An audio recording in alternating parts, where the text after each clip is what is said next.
Julle so ons gaan weer by die tema stilstaan van God se verlossingsplan. En ons sluit nie daarmee af vandag nie, maar met die reeks. En jy kan jou Bybel oopmaak by Johannes 20. John 20, dis daar aan die einde van die boek. En die gedeelte waaruit ons lees word genoem Johannes se weergawe van die groot opdrag.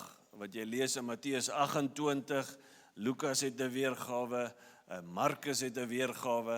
Hierdie is Johannes die liefdesdisipel, die een wat volgens alle raming Jesus nie een keer nou verlaat het deur die hele proses nie, van sy kruisiging nie. Ek gaan vir ons lees van vers 19 af, Johannes 20, vanaf vers 19. Dit was al laat die aand op daardie eerste dag van die week. So dit is die Sondag gewees, na Jesus se leeggraf ontdek is. Die deure waar die disippels vergader het, was gesluit uit vrees vir die Jode, eintlik maar hulle eie mense. Jesus het toe gekom en tussen hulle gaan staan en vir hulle gesê, vrede vir julle. En nadat hy dit gesê het, wys hy hulle sy hande en sy sy. Die disippels was verheug toe hulle die Here sien. Jesus sê toe weer vir hulle, vrede vir julle. Soos die Vader my gestuur het, stuur ek julle ook. Nadat hy dit gesê het, blaas hy op hulle en sê vir hulle, ontvang die Heilige Gees. As julle mense se sondes vergewe, is dit hulle vergewe. As julle dit van hulle weerhou, bly dit van hulle weerhou. Ons lees net daai stukkie vanoggend. En ek wonder of iemand al 'n plek bereik het in hulle lewe waar jy voel jou lewe rafel bietjie uit. Of immers 'n afdeling van jou lewe. Dalk is dit 'n verhouding, dalk is dit 'n huwelik, dalk is dit finansies, dalk is dit daar waar jy werk, dinge rafel 'n bietjie uit, dalk is dit iets waarin jy jou hoop gesit het, maar nou lyk dit hopeloos, en jy weet nie wat om te doen nie. Het iemand dit al beleef? Miskien beleef jy dit nou, en is 'n bietjie soos hierdie tou, en daai voorste punt, dit lyk of dinge 'n bietjie uitgerafel is in daai aspek. En wat ons baie keer probeer doen, ons probeer op 'n manier hierdie duisende fibertjies bymekaar hou, en ons bes te doen, om net dat dit nie heeltemal uitrafel nie. En vanoggend wil ek jou bemoedig en sê, ek dink, ek weet, daar's 'n beter opsie as om net dinge te probeer bymekaar hou. Daar's 'n beter opsie as om net op te gee en alles neer te gooi, laat alles uitrafel. Daar's 'n beter opsie wat Jesus bied vir disippels.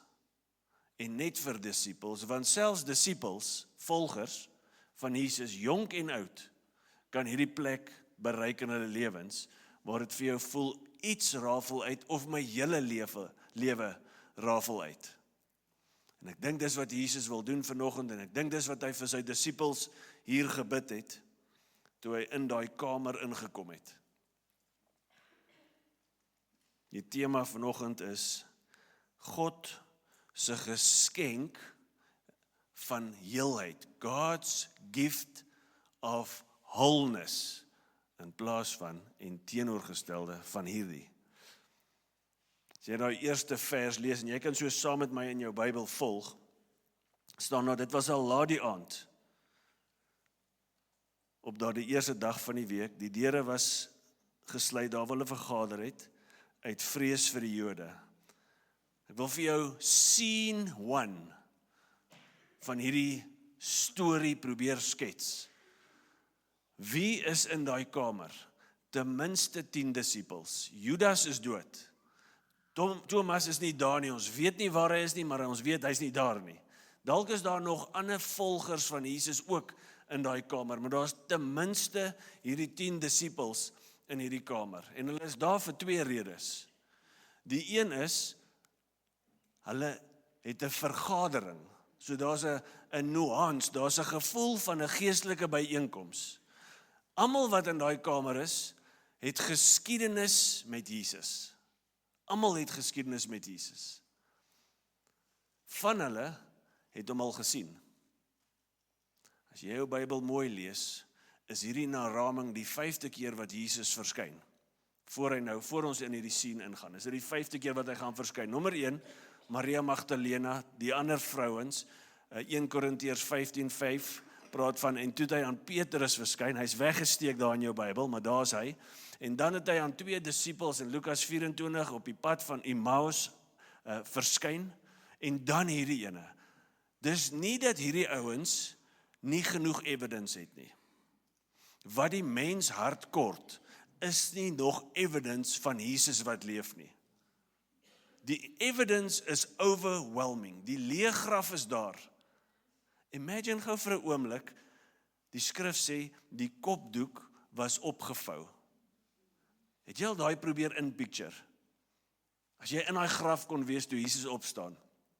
Rustig. Ek dink net was, ek dink is rustig, op, sit, haal daai kopdoek af, vou hom rustig, the embodiment of peace, the embodiment of power, en hy gaan uit daai graf uit. Daai kopdoek was daar, hulle almal het geskiedenis, maar tog twyfel hulle. Dis die eerste rede waar hulle daar is, en ons kan vir hulle 'n bietjie 'n thumbs up gee, well done julle, wanneer dit swaar gaan, wanneer dit onsekere tye is, hier's wat jy moet doen as gelowige, congregate, bly by mekaar, don't isolate, moenie 'n Thomas wees nie. Dis iets wat ons kan leer by hulle. Die tweede rede wat hulle daar is vrees. Vrees vir hulle eie mense. Vrees kan baie baadjies aantrek. Vrees kan baie gesprekke uitlok wat nie noodwendig nodig is om te hê nie, maar dan het ons dit, of dit nou buite is of binne in jou is, hulle almal het vrees. Verbeel jou gou self, jy is een van die 10 disippels, en jy sit daar binne, jy het nog nie vir Jesus gesien nie, wat sal in jou binneste aangegaan het? Nommer 1, onsekerheid. Vrees het 'n manier om onsekerheid te bring.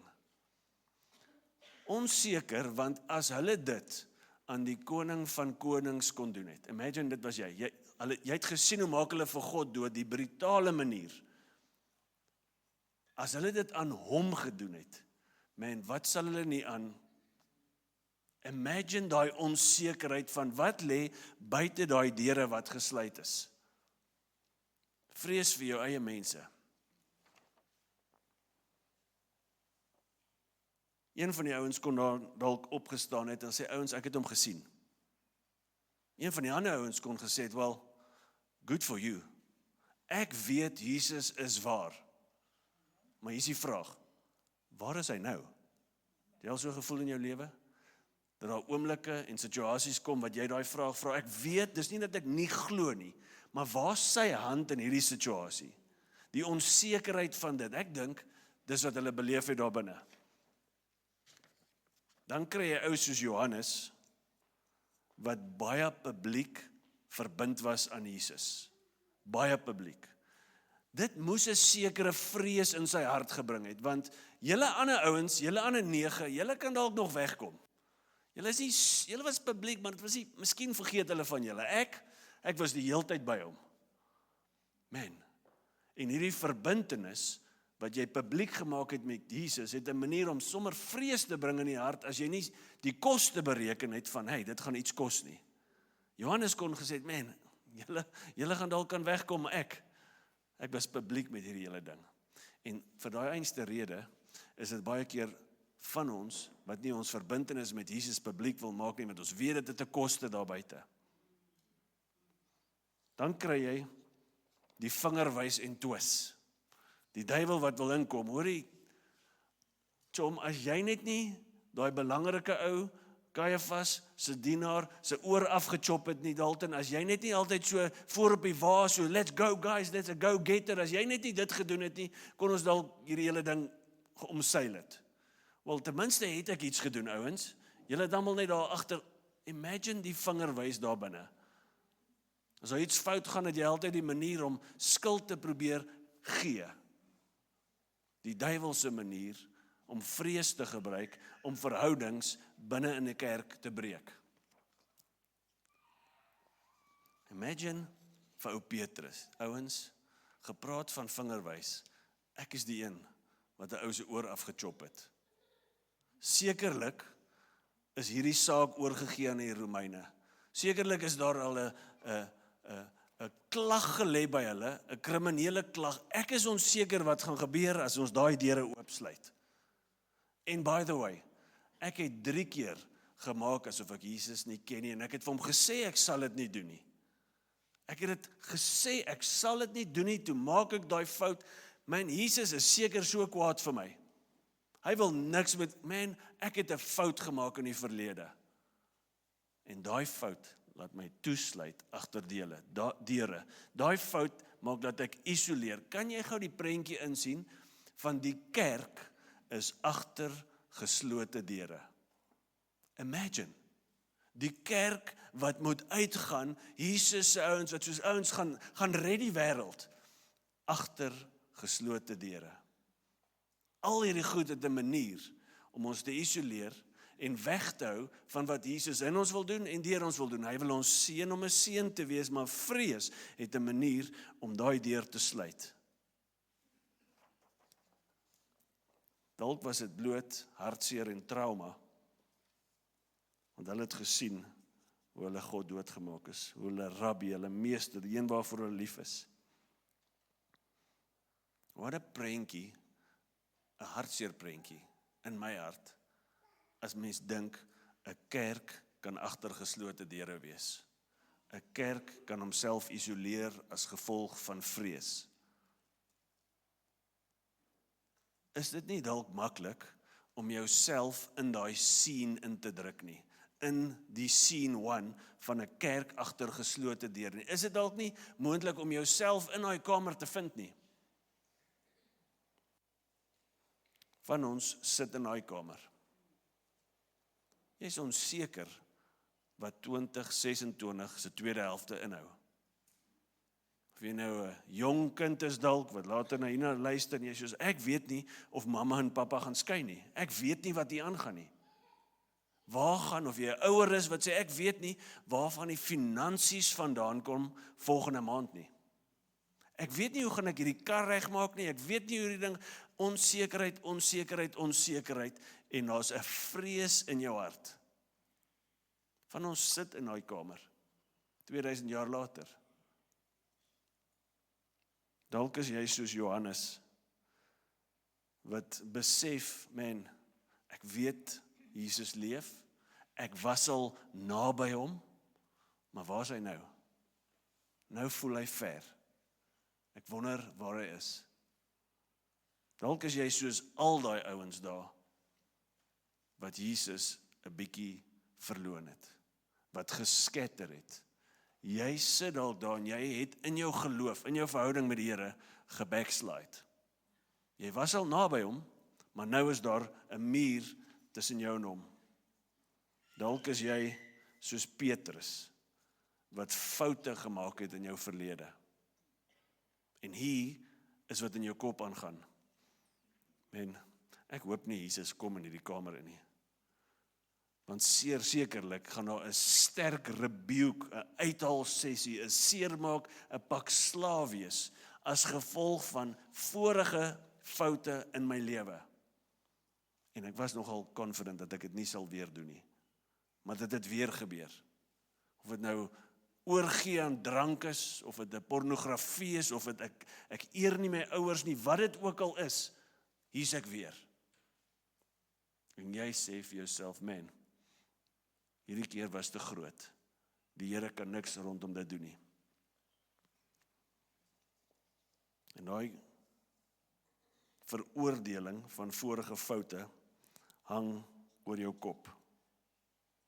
En jy is 'n Christen agter geslote deure. Jy het dalk passief geword in the mission of God, want hier hang iets oor jou en ons noem dit vrees in al sy verskillende baadjies.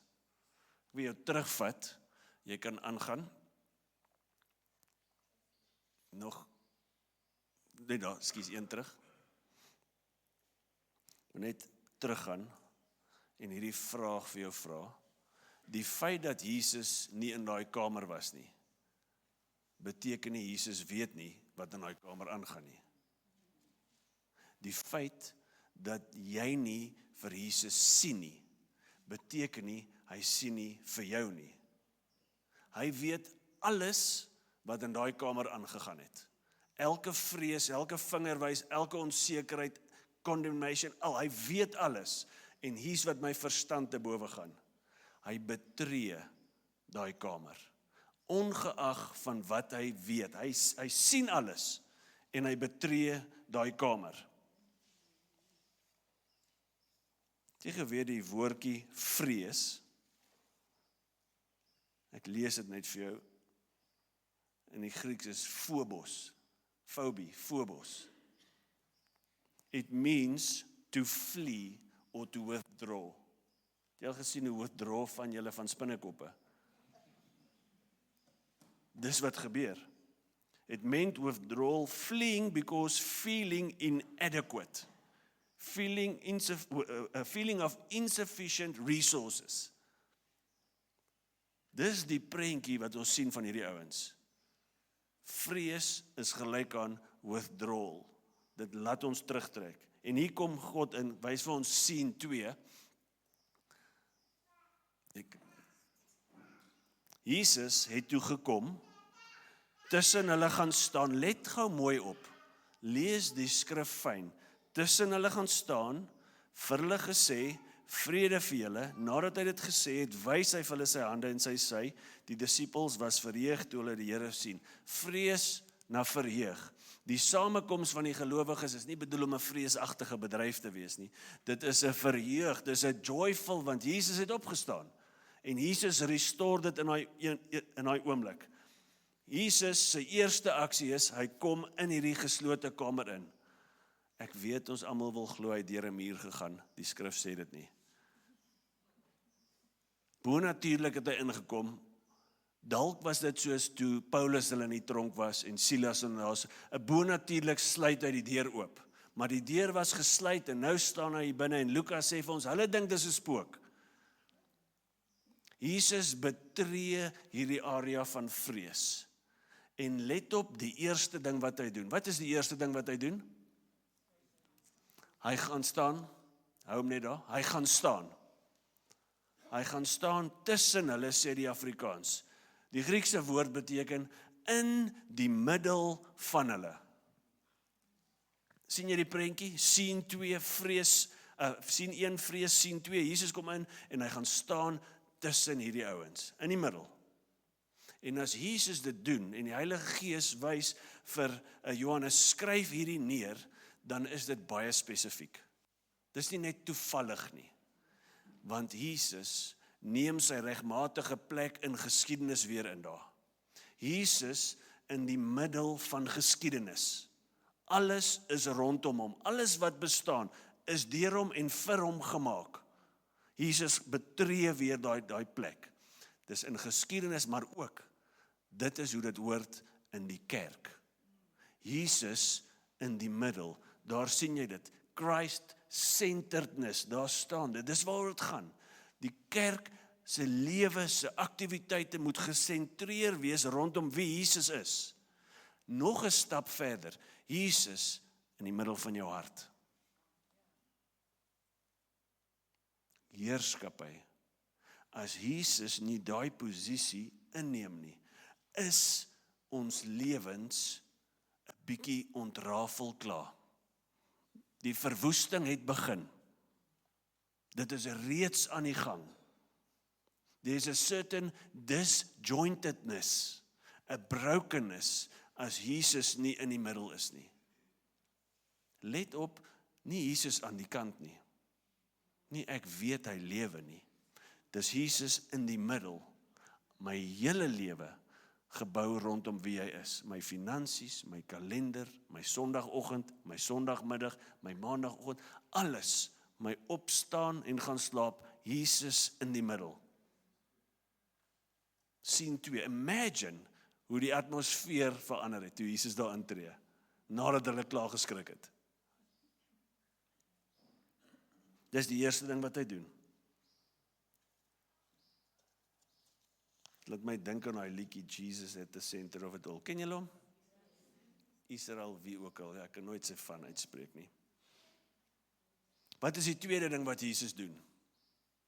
Dan sê hy wys nie, almal soek evidence, ouens, evidence is nie die probleem nie, hy wys nie eers nie, hy sê eers, en nadat hy gesê het, wys hy. Nadat hy sy posisie ingeneem het, as Jesus, as koning van konings, sê hy vir die volgende, vrede vir julle. Wat sou jy wou gehad het, Jesus moet vir jou sê? Wat sou jy verwag, as jy een van die 12 was, dalk die ou wat verlede fout is, wat sou jy verwag? Hier is wat ek sou verwag, 'n rebuke. Tjomme, kom ons praat gou oor wat Jesus nie gesê het nie. Ek kan nie glo, julle is so bang nie. Ek kan nie glo, ek het vir julle gekies nie. Van nou af is julle die B-span, ons gaan julle noem Nieu-Seeland, en hy gaan 'n nuwe span kry, All Blacks, 'n Springbokke.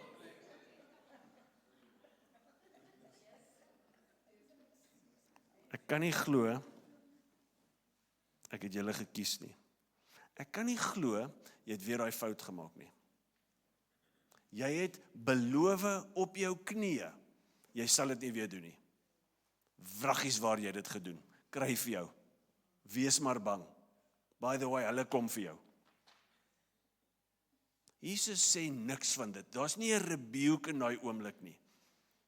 Die woordjie vrede wat Jesus daar uitspreek, beteken die volgende. Is hy daarop? Ek is nie seker of hy daarop is nie. Kyk gou of die woordjie vrede daarop is. Nee, maar dit beteken Jesus sit al die essensiële dele weer bymekaar. Dis wat Jesus doen. Dis die Ou Testament shalom, dis nie net die afwesigheid van oorlog nie, dis iets wat vloei van die kruis in die beliewer se lewe in. It's God's gift of wholeness. Dis iets wat net Jesus kan doen. Ons kan ons beste lewer hierso, en niemand kan dit maar probeer weer so laat lyk, it's impossible. Net God kan hierdie gee. God's gift of wholeness. In daai oomblik kom gee hy dit in daai kamer. Ek dink dit was die oomblik toe alles verander het. Van ons verwag 'n rebuke. En ons verwag dit, want ons het 'n skewe prentjie van wie God is, en wie jy dink God is, bepaal jou lewe. Hierso is wie jy dink God is, stroom af is jou lewe. Van ons wil nie hy moet inkom nie, want jy is bang vir die rebuke. Van ons wil nie publiek gaan nie, want ek is bang vir dit. Jesus rebuke nie, hy restore. Dis die besigheid waarin Jesus is. Hy vat vrees, hy bring sy vrede, en isolasie en passiwiteit word aktiwiteit na hulle heel is, want die kondisie van jou hart bepaal die posisie van jou hand. Die kondisie van jou hart bepaal die posisie van jou hand. Vrees, isolasie. Jesus is op mission, hy wil hierdie ouens stuur, maar hy moet eers iets hier binne doen. Daar moet 'n restaurering kom, want hy weet, en by the way, die duiwel weet dit ook. En daarom sal hy baie tevrede wees met individue wat gesluit is. Kerke wat agter toe deure is, wat net saamkom en nie uitgaan en die wêreld verander nie. Hy sal die missie wil frustreer. Hy sê jou net daar los. Dis wat die mens nodig het, is nie nog evidence nie. Ons het die vrede van God in ons harte nodig. Waar kom hierdie vrede vandaan? Romeine 5 vers 1 sê vir ons die volgende. Romeine 5 vers 1, God het ons dan nou vrygespreek, justified, made righteous, deurdat ons glo, daarom is daar nou vrede tussen ons en God, deur ons Jesus Christus. That's it. Dis net deur Jesus waar jy vrede kan hê tussen jou en God, waar jy wholeness kan hê. Jou lewe kan in beheer lyk, maar as jy nie God het nie, rafel jou lewe uit. Het jy geweet, hierdie vrede is ook die enigste antwoord vir die skuldgevoelings oor jou vorige foute. Wat sê Romeine 8 vers 1? There is therefore no more condemnation for those who are in Christ. Dis die enigste antwoord vir jou conscience om skoon te staan voor Jesus, is hierdie vrede van God. En is dit nie great dat hy dit gee nie? Ek dink hy het dit al vir Petrus gegee, die oomblik toe Petrus die derde keer dit doen, en hy en Petrus lock eyes. Gaan lees jou skrif, daar's daai oomblik wat Jesus het vir hom gekyk. Ek dink Jesus het hom daar al vrygespreek, hy het dit net nie geweet nie. Filippense 4 sê, en die vrede van God wat alle verstand te bowe gaan, sal oor julle harte en julle gedagtes die wag hou in Christus Jesus. Wat as die antwoord vir wat jou bang maak?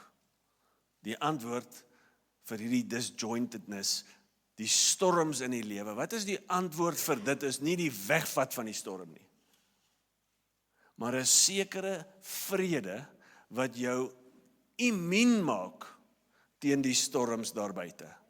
Let op, die Jode het nie weggegaan nie. Die bangheid het nie weggegaan noodwendig nie. Hierdie ouens is baie van hulle doodgemaak vir die einste ding waarvoor hulle bang was. Maar daar het iets gebeur, die vrede in die hart, wat 'n immuniteit bring teen die vrees daar buite, teen die storms wat hierdie ouens laat uitgaan het. Die antwoord is God se vrede in ons hart, nie noodwendig die afwesigheid van storms in ons lewens nie. Jesus ontmoet hierdie ouens waar hulle is. Het jy dit al gehoor? God ontmoet jou waar jy is. Daar moet iets na dit kom. God ontmoet jou waar jy is, maar hy los jou nooit waar jy is nie. As God jou ontmoet het waar jy is, en jy bly waar jy is, moet jy seker maak of dit God was. Want God beweeg mense. God verander mense. Hier's wat hy in vers 21, 22 en 23 sê. Ons sluit af met hierdie verse. Jesus sê toe weer vir hulle, vrede vir julle. En nou koppel hy sy vrede aan 'n rede. Soos die Vader my gestuur het, stuur ek julle ook. Daar's 'n verband tussen in die vrede van God en om te gestuur te leef.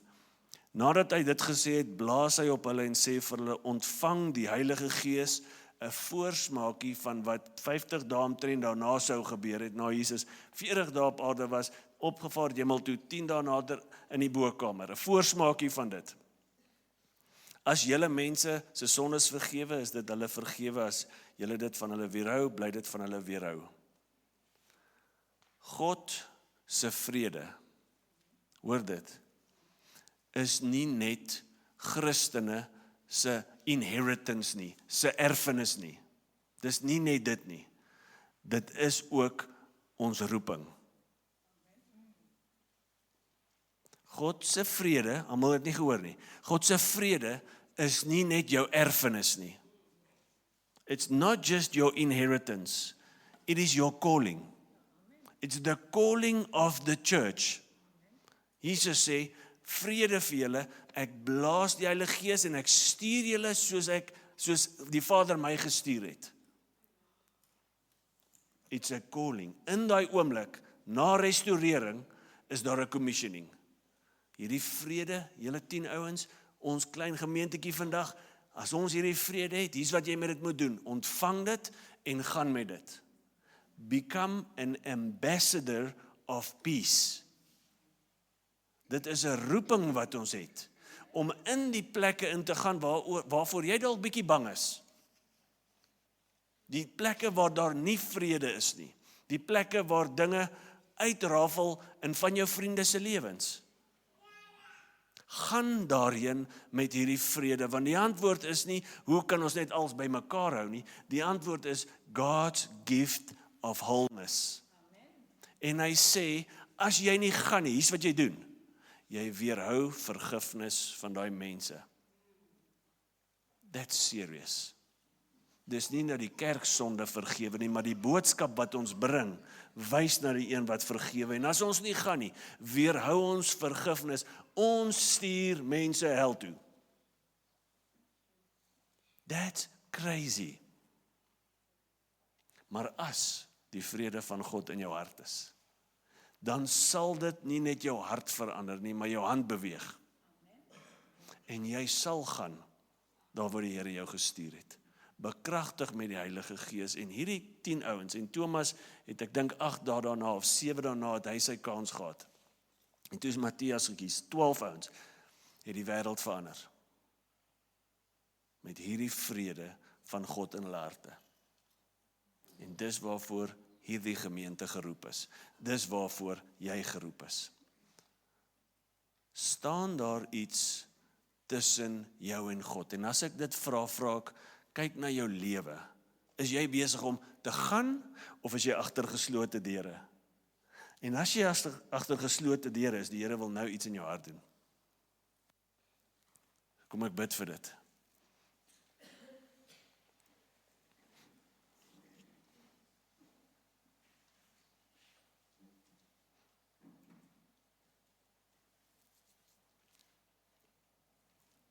Ek is oortuig, hier's baie mense wat onsekerheid in die gesig staar. Dis dalk 'n onsekerheid oor 'n familielid, onsekerheid oor 'n besigheid, onsekerheid oor onsekerheid. En dit broei in jou, wat gaan ek doen na matriek, hoe gaan al daai vrae bring vrees? Wat van my man, wat van my vrou, wat van hierdie kind? Wil jy nie net vir 'n oomblik in daai kamer van vrees sit en sien hoe stap Jesus daarin? En hy gaan staan in die middel van hierdie ding. Koning van konings wat alles beheer.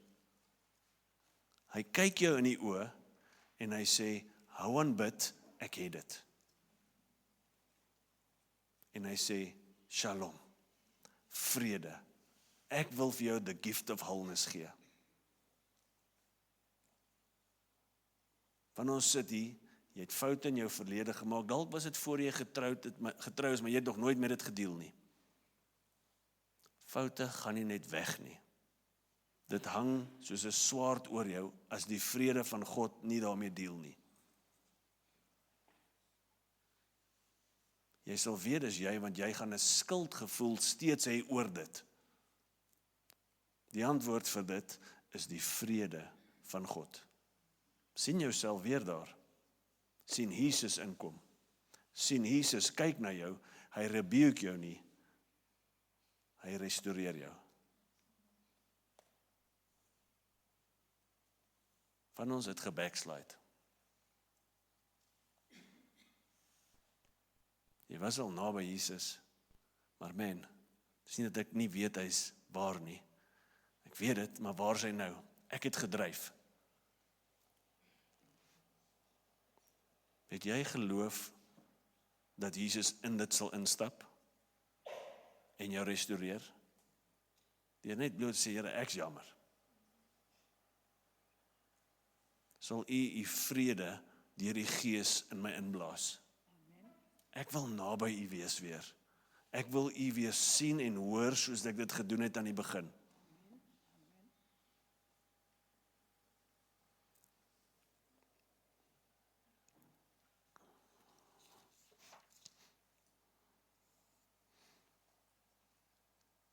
Here, sal u vir ons daai vrede gee in ons gemeente. vrede in ons harte van die prins van vrede, sodat ons kan gaan met daai vrede, buite hierdie deure, na ons gesinne, na ons kinders, na ons familie, na ons werkplekke, sodat ons daai oproep sal maak, daai koffie sal hê, daai uitreik aksie sal hê, Here, om vrede te deel. Want ons weet, dit wat U vir ons gee, het net gekom deur die vergifnis van sondes. En ons wil daai boodskap oordra, Here. Here, sit nou iemand op ons hart. Wys ons nou 'n naam, 'n gesig.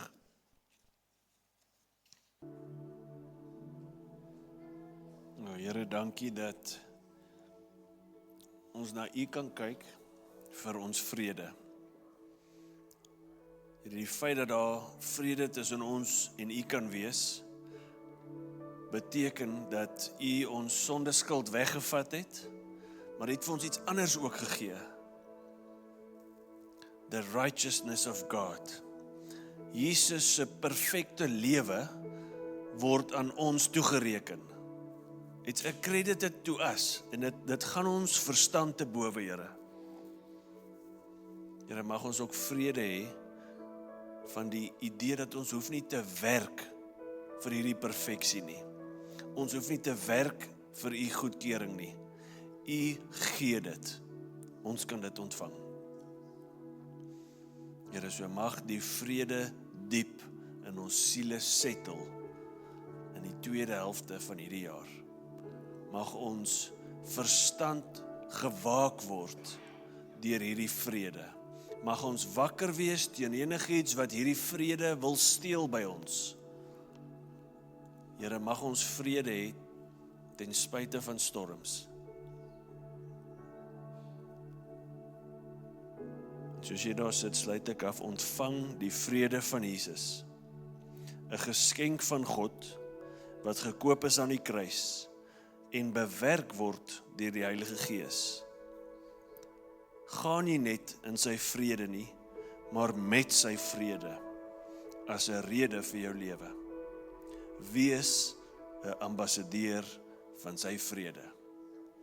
En almal sê, Amen.